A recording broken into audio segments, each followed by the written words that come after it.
The stone remembers what the sunlight forgets. In the pre-dawn hours of a Florentine morning, when the mist rises from the Arno and settles across the Oltrarno district like a held breath, Palazzo Pitti emerges from darkness not all at once, but in gradations. First, the roofline, sharp against the purple sky. Then, the vast rusticated facade, each block of pietra forte catching the first light differently, creating a surface that seems to move, to breathe, to assert itself against the sleeping city. The pigeons have not yet begun their daily circuits. The street cleaners have finished their rounds. In this silence, the palace stands exactly as it has for nearly 5 centuries, massive, golden, seemingly eternal. But there is another palace, invisible in this light. Beneath those grand apartments where Medici princes once walked corridors lined with masterworks, there exists a warren of service passages, storage cellars, pump rooms, and maintenance tunnels. While the facade glows in the morning sun, presenting a face of unshakable permanence, somewhere in the basement, a climate control system hums to preserve centuries-old frescoes from the moisture that rises from the Boboli gardens. The beauty is real. The permanence is an illusion maintained by continuous invisible labor and an endless negotiation with financial reality.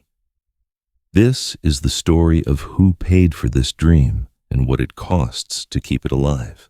Palazzo Pitti measures 205 meters across its primary facade. To stand before it is to be reduced. The ground floor alone rises nearly 12 meters high, faced with massive rusticated stone blocks that project outward in rough-hewn aggression, each one weighing hundreds of kilograms, each one cut, transported, lifted, and set into place by human hands. 37 window bays march across the front in perfect rhythm, 7 stories of them in some sections, creating a mathematical assertion of power translated into pietra forte, the strong stone quarried from the hills around Florence, golden brown and hard enough to survive centuries, but soft enough when freshly cut to be shaped by skilled hands. The sheer quantity of material overwhelms. Conservative estimates suggest more than 40,000 individual stone blocks form the visible exterior. Behind them, hundreds of thousands of bricks, kilometers of iron reinforcement, forests worth of timber for floors, ceilings, doors, window frames.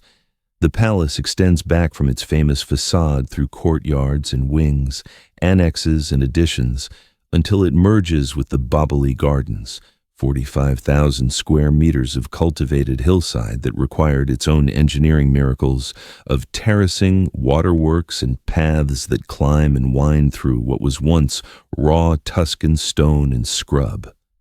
Inside, the numbers compound. 500 rooms, though the exact count varies depending on how one defines a room versus a corridor, a closet, a service space. 11 separate museums now occupy what were once private apartments, storage areas, treasuries, chapels, and servants' quarters. The Palatine Gallery alone houses over 500 paintings displayed in the dense floor-to-ceiling style of aristocratic collecting. The royal apartments preserve the domestic spaces of the last occupants, the House of Savoy, who lived here when Florence briefly served as Italy's capital. The Silver Museum, the Costume Gallery, the Porcelain Museum, the Modern Art Gallery, each represents a different sedimentary layer of accumulation, power, and taste. To walk through Palazzo Pitti today is to move through rooms designed to induce awe. Pietro da Cortona's frescoes swirl across ceilings in the planetary rooms, vast mythological scenes where gods and allegories celebrate Medici virtue in colors that still sing after 3.5 centuries. Gold leaf catches the light from chandeliers. Marble columns frame doorways in perfectly calibrated perspective lines, tables inlaid with pietra dura, hard stone mosaics of lapis, malachite, jasper, agate, displayed technical virtuosity that required artisans to grind and fit thousands of tiny pieces to create images of flowers, birds, and landscapes more permanent than any painting. But this overwhelming beauty was designed precisely to overwhelm. Every golden surface, every painted ceiling, every inlaid floor served a political purpose. This was architecture as statement, decoration as propaganda, magnificence as statecraft. To enter these rooms as a foreign ambassador or a rival noble was to understand, viscerally and immediately, the resources at the disposal of the family who lived here. Gold could be spent on ceilings, masters could be commissioned for years, materials could be gathered from across the known world and assembled by the finest craftsmen. The message was clear: challenge us at your peril. Yet Palazzo Pitti began not as a Medici project, but as the obsession of a man who sought to challenge them and was destroyed by the attempt. Luca Pitti was born into wealth sometime around 1398, into a family of Florentine merchants who had prospered in the previous century. By the standards of his class, he was successful. He served multiple terms in the Signoria, the city's governing body, and accumulated the capital necessary to commission a palace that would reflect his status. But Luca Pitti was not content with mere success. He nursed a deeper ambition, one that would require him to compete with the family that increasingly dominated Florentine politics, the Medici. In the 1450s, Florence was undergoing a transformation in domestic architecture. The medieval tower fortresses of the old noble families were giving way to a new form, the Renaissance palace, exemplified by Palazzo Medici, begun 2 decades earlier. Cosimo de' Medici, the de facto ruler of Florence, despite holding no official title, had commissioned Michelozzo to create a residence that balanced magnificence with republican restraint. It was impressive, but not ostentatious, grand, but not royal. It made a statement: we are first among equals, not princes. Luca Pitti wanted to make a different statement entirely. He wanted to crush the Medici in stone. The commission went to Luca Fancelli, though tradition and some contemporary accounts also credit Filippo Brunelleschi, the architect of the Florence Cathedral's dome, who had died in 1446. Whether Brunelleschi provided an initial design or merely served as inspiration, the ambition was clear from the outset. The palace would be built on the far side of the Arno, in the Oltrarno district, away from the traditional center of power, but on rising ground that would allow it to dominate the skyline. The facade would be longer than any private residence in Florence. The courtyard would be large enough, Luca Pitti supposedly boasted, to contain the entire Palazzo Medici. The windows of the ground floor would be as tall as the main door of Palazzo Medici. This detail, perhaps apocryphal, perfectly captures the psychology of the project. Every dimension was calculated not in absolute terms, but in relation to the rival that haunted Luca Pitti's imagination. Construction began around 1457. The site required extensive preparation.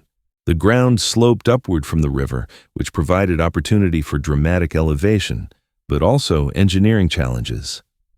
Foundations had to be dug deep into the hillside. The pietra fort blocks for the rusticated facade had to be quarried, rough-shaped at the quarry to reduce weight, transported to the site by ox cart along roads that wound through the hills, then lifted into place by wooden cranes and scaffolding that rose story by story as the walls climbed higher. The labor force for such a project was organized in layers. Master masons designed and supervised, their knowledge passed down through generations of practice, encoded in rules of thumb and proportional systems rather than mathematical formulas. Skilled stoneworkers cut and faced each block, a process that required understanding the grain and character of the stone, knowing where to strike and where to let the material dictate the shape.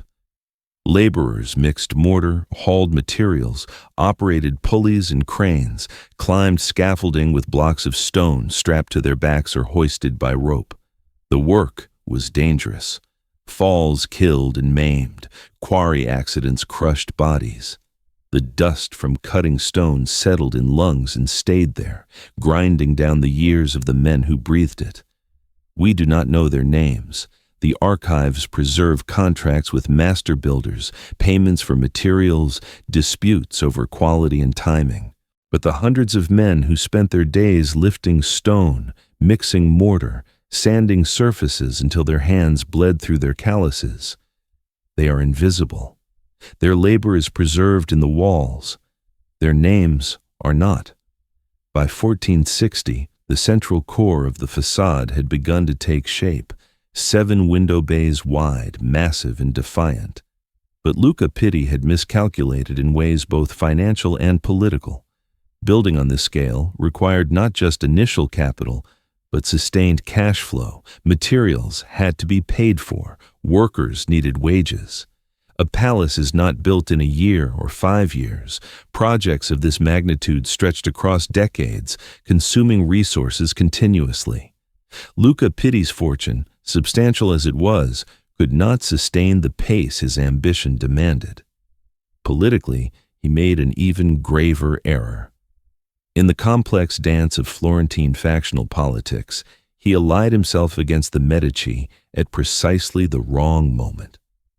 In 1466, he participated in a conspiracy to overthrow Piero de' Medici, Cosimo's son, who had inherited his father's position upon Cosimo's death the previous year. The conspiracy failed. Piero proved more capable than his enemies anticipated. The conspirators were exiled or forced to submit. Luca Pitti submitted. He was not exiled, but his power was broken, and more critically, his ability to secure credit evaporated. A palace built on defiance of the Medici could not be completed by a man who had been forced to beg their mercy. Construction slowed. Workers went unpaid and left for other projects. The palace stood incomplete, a monument to hubris visible from across the river, a daily reminder to anyone who walked through Florence of what happened when ambition exceeded both means and judgment. When Luca Pitti died in 1472, his family inherited not a triumph but a burden, an enormous, expensive, unfinished building they could neither complete nor maintain. For more than a century, Palazzo Pitti languished. The Pitti family occupied some rooms, rented out others, allowed the building to settle into a kind of shabby gentility. The grand design remained unrealized. The central 7 bays stood as Luca Pitti had built them, but the extensions that would create the overwhelming 200-meter facade remained unconstructed, existing only as plans and possibilities. Then, in 1549, something unexpected happened. The palace found a buyer who possessed resources Luca Pitti could never have imagined. Eleonora di Toledo, wife of Cosimo de' Medici, purchased Palazzo Pitti for 9,000 ducats.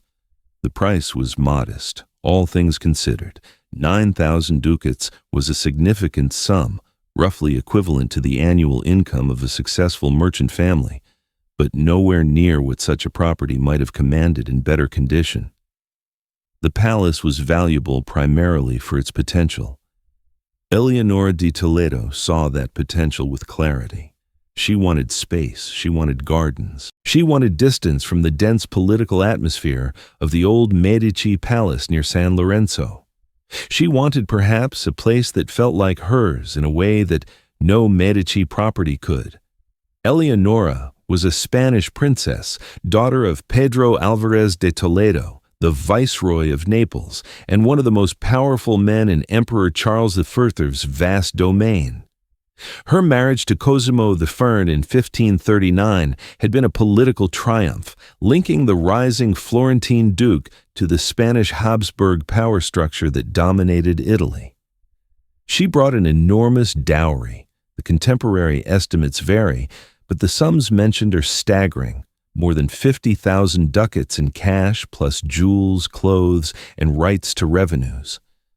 More importantly, she brought legitimacy, a connection to recognized European nobility that the Medici, despite their wealth and power, still craved. She was 27 when she bought Palazzo Pitti. She would die at 40, having borne 11 children in 16 years, 3 of whom would predecease her.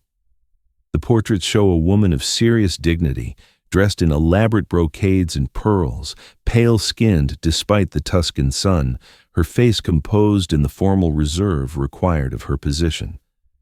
But behind that formal portrait lay a woman with specific tastes, political acumen, and enough independence to reshape a palace according to her vision.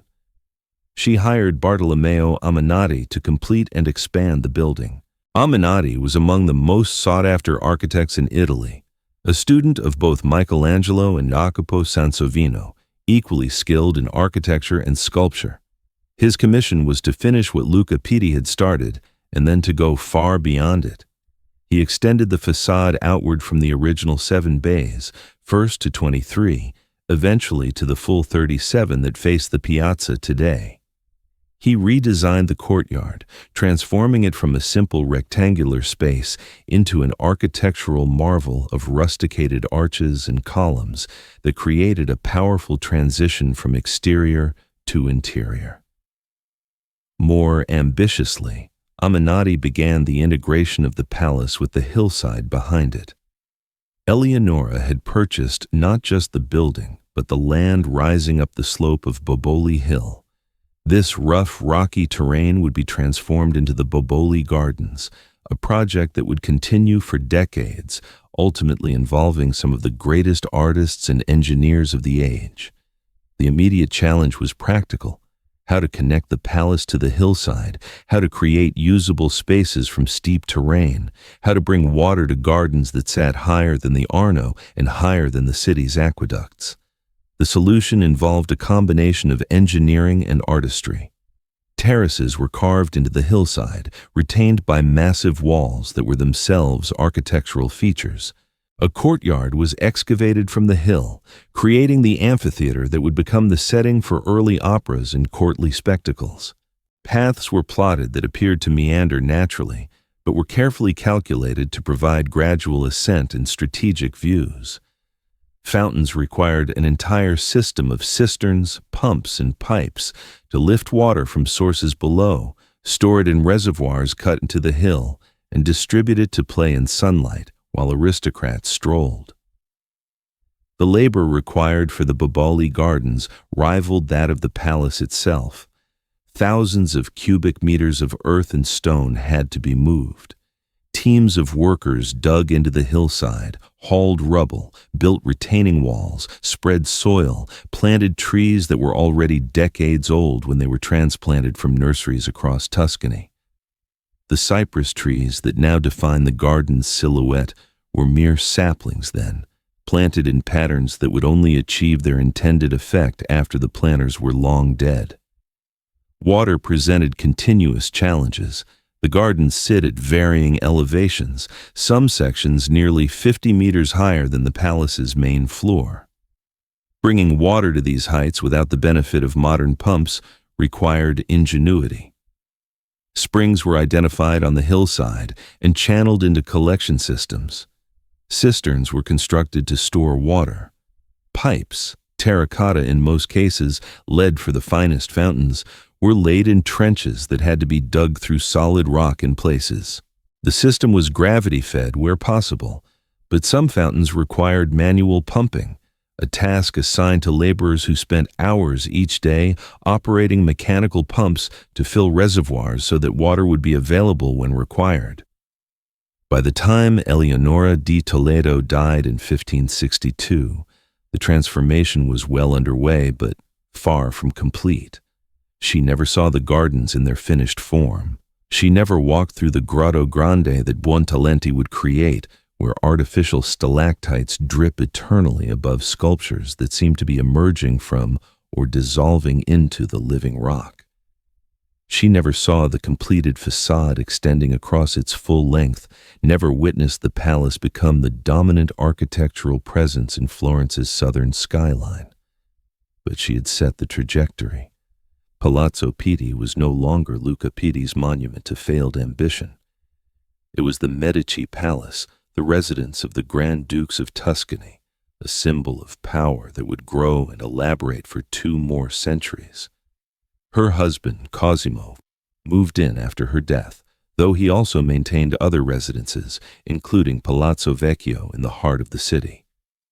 Subsequent generations made Palazzo Pitti their primary home. Francesco de Verror, Ferdinando da Cosimo II, Ferdinando II, Cosimo III, Gian Gastone, each left their mark, adding rooms, commissioning decorations, accumulating the collections that would eventually fill museum galleries. The costs compounded in ways that defy simple calculation. A palace is not built once and finished. Every surface requires maintenance. Roofs leak and must be replaced. Stone, even pietra forte, erodes under centuries of rain and frost. Wooden beams in ceiling structures rot or are attacked by insects and must be replaced, a process that can require taking apart entire rooms, removing plaster and paint, extracting the compromised timber, fitting new beams, then rebuilding everything that was removed. Windows need reglazing. Floors wear down under centuries of footsteps and must be refinished or replaced. Frescoes darken with candle smoke and cooking fires and must be cleaned by specialists who understand the chemistry of 300-year-old pigments. Then there is the daily operation, the invisible infrastructure that allows aristocratic life to function. A palace of this scale in the 17th century required an enormous staff. Conservative estimates suggest more than 200 people worked within Palazzo Pitti during the periods of peak occupancy. Chamberlains, secretaries, tutors, and bureaucrats formed the upper tier of service, managing households, finances, correspondence, and education. Below them, a complex hierarchy of servants, majordomos who oversaw entire departments, butlers, footmen, pages, valets, ladies-in-waiting, housemaids, laundry maids, kitchen staff ranging from head cooks to scullery workers who scrubbed pots for 14 hours a day. The kitchen alone was an industrial operation. Feeding a court meant preparing multiple meals daily for dozens or hundreds of people, depending on whether guests were present. Ingredients had to be sourced, meat from specific suppliers, fish from the coast or from ponds in the Boboli Gardens, vegetables from market and from kitchen gardens, spices and delicacies from international merchants. Wood or charcoal for cooking fires had to be delivered daily in quantities measured in cartloads. Water had to be hauled from wells or cisterns. Ice, precious for preserving food and chilling drinks, came packed in straw from mountain ice houses and was stored in special rooms designed to slow melting. Heating the palace in winter was another continuous challenge. Fireplaces in the grand rooms consumed enormous quantities of wood. A single fireplace might burn through a quarter cord of wood in a day during cold weather. Multiply that across dozens of rooms and the annual wood consumption becomes staggering. Hundreds of cords, entire forests converted to heat that rose up chimneys and dissipated into Tuscan winter air. The logistics of supply were complex. Wood had to be cut in the hills, seasoned for months to reduce moisture, transported by cart to the palace, stored in dry conditions, carried to fireplaces by servants who began their work before dawn to ensure fires were burning when the aristocrats awoke. Light presented similar challenges. Before electricity, illumination meant candles and oil lamps. A palace that regularly hosted evening entertainments might burn through hundreds of candles in a single night. The finest candles were made from beeswax, expensive and reserved for the most important rooms and occasions. Tallow candles, cheaper but smoky and foul-smelling, served for service areas and lesser spaces. Oil lamps provided steadier light but required constant attention. Wicks trimmed, reservoirs filled, glass chimneys cleaned of soot. The maintenance of light alone employed numerous servants whose job was to move through the palace, trimming, filling, replacing, ensuring that darkness never disrupted aristocratic activity. Water management within the palace required constant labor. Before internal plumbing, water had to be carried to wherever it was needed. Bathing, when it occurred, required servants to haul buckets of heated water to specially prepared rooms, fill tubs, then remove and dispose of the dirty water afterward.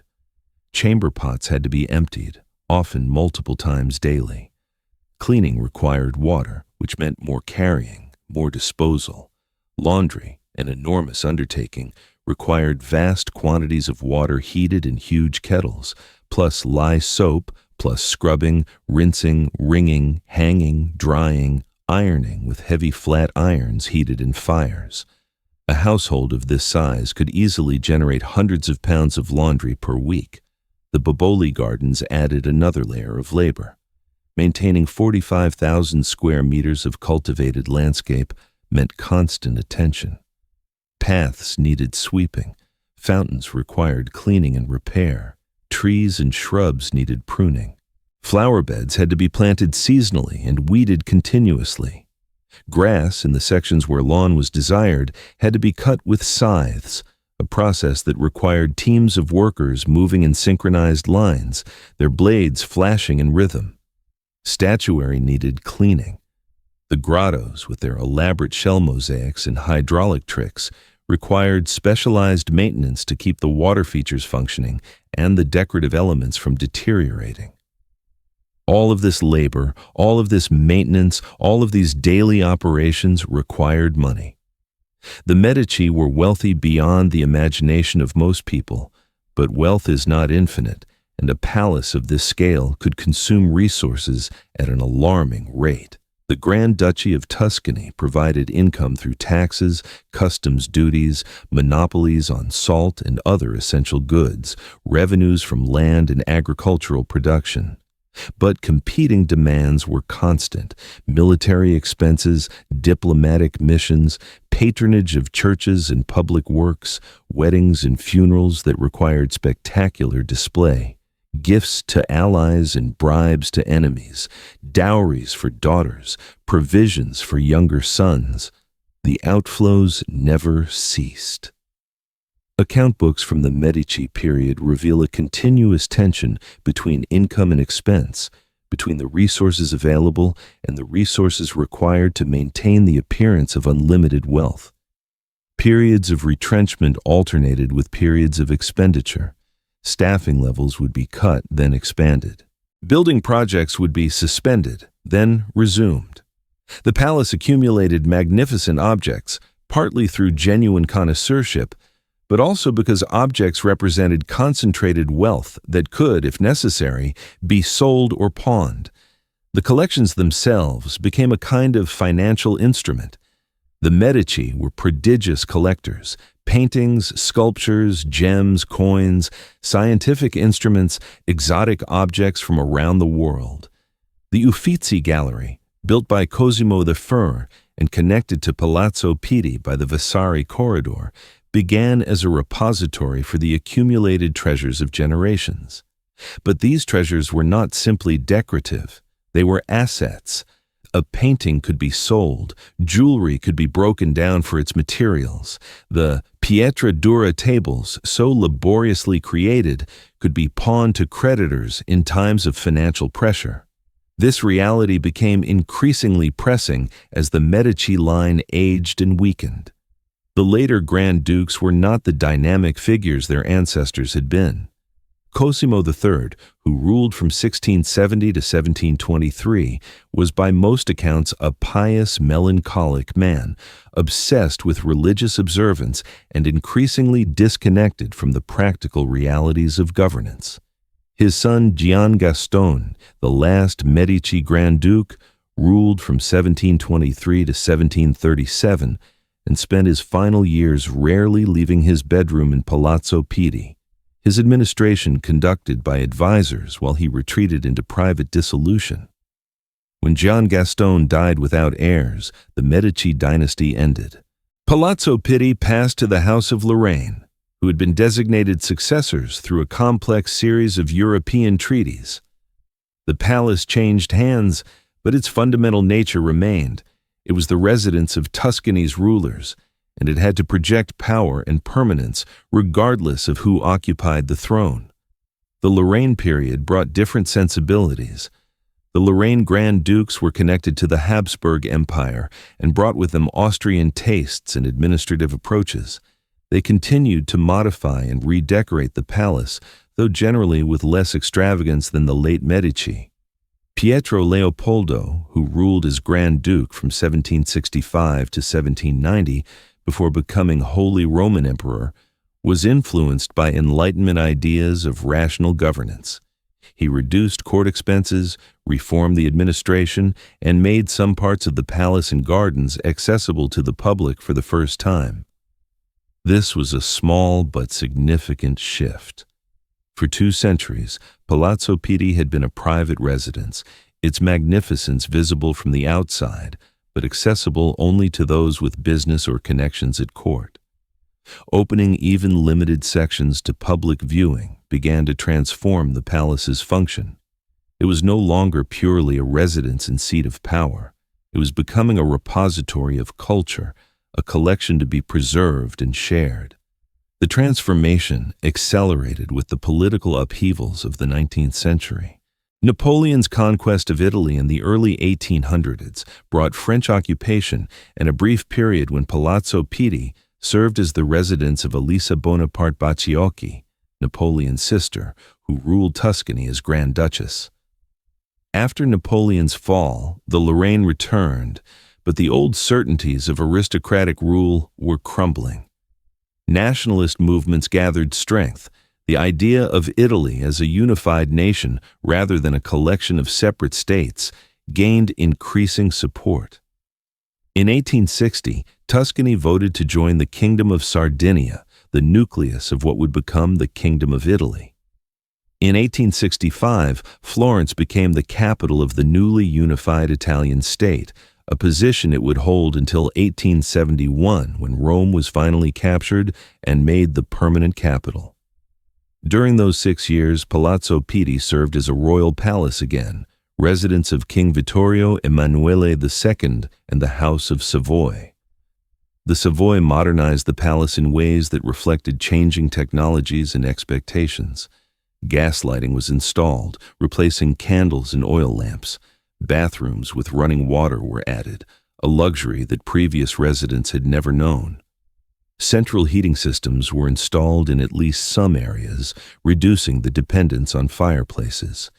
Kitchens were updated with modern stoves. The palace was, for the first time in its history, being adapted to 19th century standards of comfort and convenience.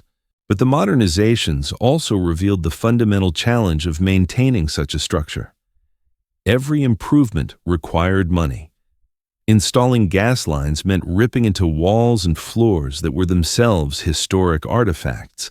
Adding plumbing meant finding ways to route pipes through a building never designed for such infrastructure. Heating systems required boilers, fuel storage, maintenance, and ongoing operating costs. The palace was becoming, in some sense, a machine. A complex system that required continuous inputs of energy, materials, and labor to function. When the capital moved to Rome in 1871, the Savoy retained ownership of Palazzo Pitti, but spent less time there. The palace began its gradual transition from working residence to museum. The art collections were formalized. The Palatine Gallery opened in its current configuration. Other apartments were gradually adapted for public viewing. The Savoy still maintained private apartments and visited regularly, but the primary function of the palace was shifting. World War I brought financial strain. World War II brought physical danger. Florence was occupied by German forces in 1944. As Allied armies approached, there was real fear that the city's bridges and monuments would be destroyed. The Germans did blow the bridges across the Arno, all except the Ponte Vecchio, which Hitler personally ordered preserved. Palazzo Pitti survived largely intact, though the chaos of war and occupation left their marks in small ways: looted objects, damaged furnishings, neglected maintenance. After the war, the Italian Republic took ownership. The Savoy monarchy was abolished by referendum in 1946. Palazzo Pitti and its contents became state property, managed by what would eventually become the complex bureaucratic structure of Italy's cultural ministry. This transition completed the transformation from private residence to public institution, but public ownership did not solve the fundamental problem of cost. If anything, it intensified it. A royal family, however diminished, had revenues and could make decisions about a palace that was legally theirs. A state institution must justify every expense, compete for budget allocations, answer to democratic accountability. How do you explain to taxpayers why millions of euros must be spent maintaining a palace built by merchant princes and occupied by foreign royalty? The answer lies in tourism, culture, and a certain conception of national heritage. Palazzo Pitti and the museums it contains attract more than 1 million visitors annually in normal years, before the COVID-19 pandemic disrupted global tourism.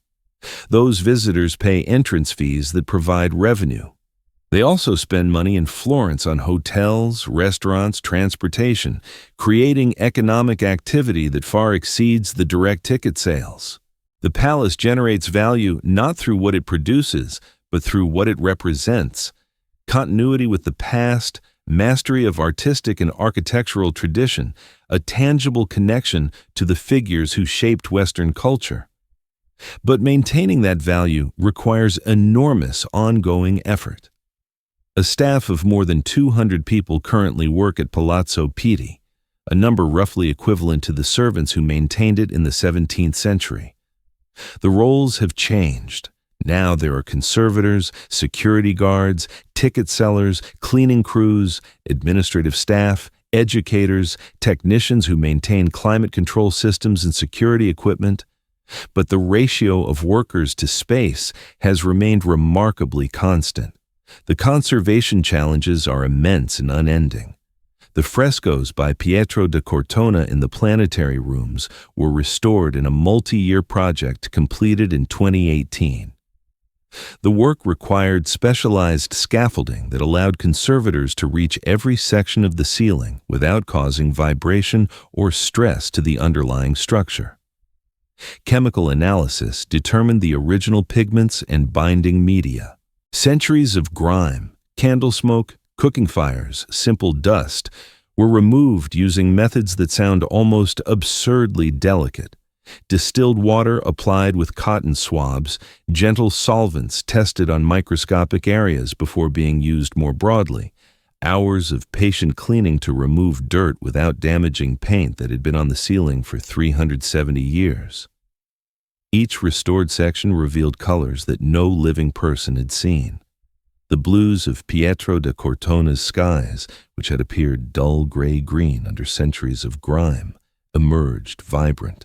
Gold leaf that had seemed tarnished glowed again. Details invisible under accumulated dirt became legible, the expressions on faces, the folds of drapery, the subtle gradations of shadow and light that give the illusion of three-dimensional form on a flat surface. The cost of this single restoration project ran into the millions of euros. The labor involved thousands of hours of highly specialized work by conservators trained in techniques developed over decades of practice and research. And when it was finished, the result was not something new, but something that looked the way it had looked in 1647. The investment produced no profit in the conventional sense. It produced conservation, the slowing of inevitable decay, the extension of the period before the next intervention would be required. Because decay never stops. Every day, humidity fluctuates. Visitors breathe, raising moisture and carbon dioxide levels in sealed rooms. Footsteps vibrate through floors. Light, even carefully controlled light, causes chemical changes in pigments. Temperature changes expand and contract materials, creating microfractures that accumulate over years. The building is constantly, slowly falling apart, and the work of conservation is to slow that process to a rate that human timescales can manage. Climate control is perhaps the single most important and expensive ongoing intervention. The museums within Palazzo Pitti maintain temperature and humidity within narrow ranges, typically 18 to 20 degrees Celsius, 40 to 55% relative humidity, depending on the specific materials being preserved. Achieving this in a building constructed centuries before the concept of climate control existed requires sophisticated mechanical systems hidden in spaces that were once storage rooms, servants' quarters, and wine cellars. Sensors throughout the palace constantly monitor conditions. Computer systems adjust heating, cooling, humidification, and dehumidification in response to real-time data. The systems run 24 hours a day, every day of the year. When they fail, even briefly, the risk to the collections is significant. A spike in humidity can trigger mold growth on canvas or wood. A drop can cause materials to contract and crack. Temperature swings cause expansion and contraction that stresses joints and adhesives that may be centuries old. The energy costs are substantial.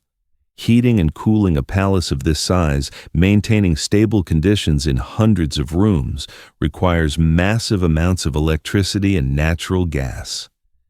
In an era of rising energy costs and climate change concerns, these requirements create uncomfortable tensions. Preserving the cultural heritage of the past consumes resources that contribute to environmental problems that threaten the future. There is no simple resolution to this tension, only constant negotiation. Security represents another major ongoing expense. The collections within Palazzo Pitti include paintings worth tens of millions of euros. The palace itself contains architectural elements, decorative objects, and furnishings that could never be replaced at any price. Protecting these requires a sophisticated security system. Cameras, motion detectors, guards on patrol during closed hours, constant vigilance during public hours. The security staff must be trained, equipped, paid, and managed. Their presence is invisible to most visitors, but its absence would be catastrophic. Then there is the routine maintenance that never ends. Windows must be cleaned, though cleaning windows in a structure this large and this old is not routine. Some windows are 7 stories above ground level and require specialized equipment to access. The glass in many windows is historic and fragile, requiring careful handling. The frames are often original, sometimes 400 years old, painted or gilded surfaces that cannot be scrubbed like modern vinyl. Floors must be cleaned daily in public areas, carefully in rooms where the floor itself is an artifact. Terrazzo, marble mosaic, inlaid wood. Walls and ceilings must be monitored for cracks, water damage, insect infestation. Wooden structural elements in the roof must be inspected regularly for rot and beetles. The roof itself must be maintained, tiles replaced, flashing repaired, gutters cleaned to prevent water from infiltrating walls. Stone on the exterior must be examined for deterioration, cleaned when necessary using methods that remove pollution and biological growth without abrading the surface. Every intervention creates risk. Cleaning can abrade. Repair can introduce materials incompatible with historic fabric. Even inaction is a choice that carries consequences. The decision not to intervene allows deterioration to continue, potentially reaching a point where more invasive repair becomes necessary. The financial model that supports all this is fragile. Ticket revenue fluctuates with tourism, which is vulnerable to economic recessions, political instability, pandemics, and shifts in travel patterns. State funding depends on political priorities that change with governments. Corporate sponsorship and donations provide some support, but rarely on the scale needed for major projects. The palace operates in a state of perpetual financial tension, managing resources carefully, deferring maintenance when necessary, seizing opportunities when grants or sponsorships become available. In 2020, when COVID-19 brought international tourism to a halt, Palazzo Pitti closed for months. When it reopened, visitor numbers were a fraction of normal levels. The revenue collapse was immediate and severe. The expenses, staff salaries, climate control, security, routine maintenance, continued. The systems that preserve the palace cannot be simply turned off and restarted without causing damage. The staff, especially the specialized conservators and curators, cannot be laid off and then rehired at will. Their expertise takes years to develop and is difficult to replace. The pandemic revealed what has always been true. The survival of places like Palazzo Pitti depends on continuous flows of people, money, and attention. Stop any of those flows, even temporarily, and the entire edifice becomes vulnerable. Yet the palace has survived worse. It survived Luca Pitti's ruin. It survived the extinction of the Medici line. It survived foreign occupation, revolution, world wars, floods. The Arno inundated parts of the lower gardens in 1966, the same flood that devastated much of Florence.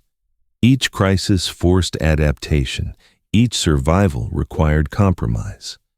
Today, that adaptation continues, in forms both visible and invisible. The palace hosts temporary exhibitions, wedding receptions, corporate events, uses that generate revenue but also raise questions about appropriate treatment of historic spaces. Parts of the Boboli Gardens can be rented for private functions. The gift shop, strategically placed at the exits of museum routes, sell reproductions, books, and souvenirs that range from tasteful to kitsch. These commercial activities trouble some purists, but they reflect a practical reality. Beauty this grand cannot survive on admiration alone. It must be useful. It must generate value in forms that contemporary society recognizes and rewards. A palace that exists only as monument would become a burden, a ruin, maintained at minimal cost while resources flowed to more pressing needs. Making the palace useful means balancing preservation with accessibility.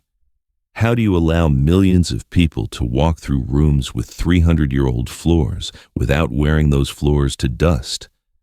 How do you light paintings for viewing without accelerating their deterioration? How do you provide modern amenities, bathrooms, cafes, accessibility for people with disabilities in a building never designed for such things? The solutions are compromises, always. Modern bathrooms are installed in spaces that were once servants' areas, sacrificing some historic fabric to provide necessary facilities. Lighting is LED now, carefully controlled to provide illumination while minimizing UV radiation and heat. Pathways through the museums are planned to distribute traffic, preventing excessive wear on any single area. Plexiglass barriers protect the most fragile elements from accidental contact. Signs in multiple languages explain what visitors are seeing while also communicating behavioral expectations. No flash photography, no touching, no food or drink. Education has become central to the mission. The palace operates programs for schools, offering guided tours designed for different age levels. Lectures and symposia bring scholars together to share research. Digital initiatives make the collections accessible online, though the experience of seeing a painting on a screen is fundamentally different from standing before it in space. These educational efforts serve multiple purposes. They fulfill the public mission that justifies state support. They cultivate future visitors and supporters, and they attempt to communicate why this all matters, why resources should continue to be dedicated to maintaining a building constructed for purposes that no longer exist. The question of purpose haunts Palazzo Pitti. It was built as a residence, a statement of power, a container for aristocratic life. Those functions are obsolete. No one lives here now. Power resides elsewhere. The aristocratic society that gave meaning to these spaces is gone. What remains are the objects and spaces themselves, decontextualized, presented for aesthetic appreciation and historical understanding. But something is also preserved that goes beyond objects. The palace embodies accumulated human effort on a scale that can still overwhelm. Standing in the courtyard, looking up at the rusticated arches, running a hand along stone that was cut and set in place before the discovery of electricity. You connect, however briefly, with the hands that shaped that stone. Walking through the Boboli Gardens, following paths worn smooth by centuries of footsteps, you participate in a continuity that extends back through time to the laborers who first carved these terraces from raw hillside. The palace teaches something essential about the relationship between ambition and limitation. Luca Pitti wanted to build something greater than the Medici, and it destroyed him. The Medici completed his dream and transformed it into a symbol of their dynasty, but maintaining it required the resources of an entire state and continuous compromise with financial reality. The Lorraine, the Savoy, the Italian Republic, each successive custodian has confronted the same fundamental challenge: magnificent inheritance that demands more than any single generation can comfortably provide. This is the true cost of beauty on this scale. It is not measured only in the initial expense, though that was enormous. It is measured in the perpetual obligation, the continuous maintenance, the endless negotiation between preservation and decay. It is measured in the opportunity cost of resources dedicated to maintaining the past rather than building the future. It is measured in the labor of people whose names will never be known, who spend their working lives cleaning floors, monitoring humidity sensors, replacing roof tiles, performing the 10,000 acts of care that allow the facade to continue presenting its face of permanent grandeur. Palazzo Pitti cost Luca Pitti his fortune and his political future. It cost the Medici more than we can precisely calculate, but contributed to the financial strains that weakened the dynasty in its later years. It costs the Italian state millions of euros annually to maintain.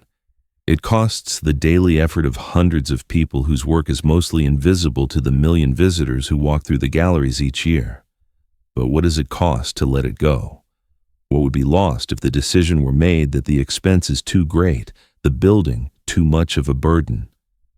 Some argue that resources dedicated to maintaining palaces would be better spent on healthcare, education, infrastructure, pressing needs of living people rather than preservation of objects from the past. The argument has merit. Resources are finite. Every euro spent on conservation is a euro not spent elsewhere. Yet something irreplaceable would vanish. You cannot recreate a building like Palazzo Pitti through any amount of later effort. The skills that shaped those stone blocks, the artistic vision that planned those frescoes, the accumulated patina of centuries of use and care, these exist now, or they exist never. Digital documentation can capture measurements and images, but it cannot preserve the experience of space, the quality of light on aged stone, the way sound echoes differently in a room that has existed for 400 years versus one built yesterday. The palace preserves possibility. It allows each new generation to encounter directly the ambitions and achievements of the past, to measure themselves against what was possible for humans, working with simpler tools but equal intelligence and greater patience. It provides a baseline for craftsmanship, a standard of beauty that challenges contemporary assumptions about efficiency and speed. It demonstrates that some things worth having require effort and resources over time, scales longer than individual lives or quarterly budgets. Perhaps most importantly, it teaches that permanence is an illusion carefully maintained. The palace appears eternal, but its survival is contingent, dependent on continuous acts of preservation by people who will never own it and mostly never be remembered. The costs are real. The labor is ongoing. The beauty endures not because it is somehow naturally permanent, but because each generation chooses, through conscious effort and expenditure, to maintain it for the next. This is true not just of Palazzo Pitti, but of every work of art, every historic structure, every element of cultural heritage that survives into the present. Survival is active, not passive. It requires decision and dedication. It requires accepting that the resources used for preservation could be used for other purposes, and choosing preservation anyway, based on a belief that connection to the past has value that justifies the cost. Standing in the Boboli Gardens at sunset, when the last visitors have left and the gates are about to close, the palace rises golden against the darkening sky. The lights in the windows glow. The fountains continue their endless circulation. The building appears exactly as it appears in thousands of tourist photographs, beautiful, timeless, permanent. But now you know what lies beneath that appearance. In the basement, machinery hums, maintaining the climate that preserves the frescoes. Security guards walk their rounds through darkened galleries. Somewhere a conservator reviews data from humidity sensors, watching for anomalies that might indicate a problem developing. Tomorrow, cleaning crews will arrive before dawn to prepare the palace for another day of visitors. Maintenance workers will address the items on their perpetual lists. This window frame needs attention. That section of floor requires monitoring. The roof over the east wing should be inspected. The stone remembers what the sunlight forgets. For every moment of beauty visible to the casual observer, there are hours of labor invisible. For every surface that appears flawless, there's a history of repair and restoration. For every space that seems to exist effortlessly, there is an infrastructure of support hidden in basements and service corridors. Palazzo Pitti endures because people choose, every day, to do the work that allows it to endure. The cost is not paid once, but continuously. The dream that Luca Pitti began in arrogant ambition, that the Medici completed in dynastic pride, that the Italian Republic now maintains in service of culture and heritage, that dream survives only through the unglamorous, undramatic, essential work of preservation. This is the answer to the question of who truly paid for this dream. Everyone who has ever maintained it paid. Everyone who maintains it now pays. Everyone who will maintain it in the future will pay. The cost is measured not in a single currency, but in accumulated effort across centuries. Stone lifted, frescoes cleaned, roofs repaired, systems maintained, choices made to preserve rather than abandon, to maintain rather than monetize, to serve beauty that will outlast the servers if, and only if, the service continues. The palace teaches us that great beauty does not survive on admiration alone. It endures only through continuous effort, compromise, and service. The facade presents permanence.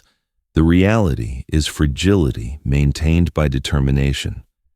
The dream lives because people, most of them unnamed and unremembered, choose to do the work that keeps it alive.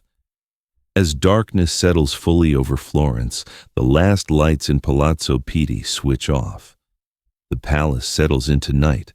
Tomorrow it will wake again, restored briefly to the illusion of eternity by those whose labor remains invisible in the light. What dreams are you maintaining in your own life through invisible, continuous effort, and what would it cost to finally let them go?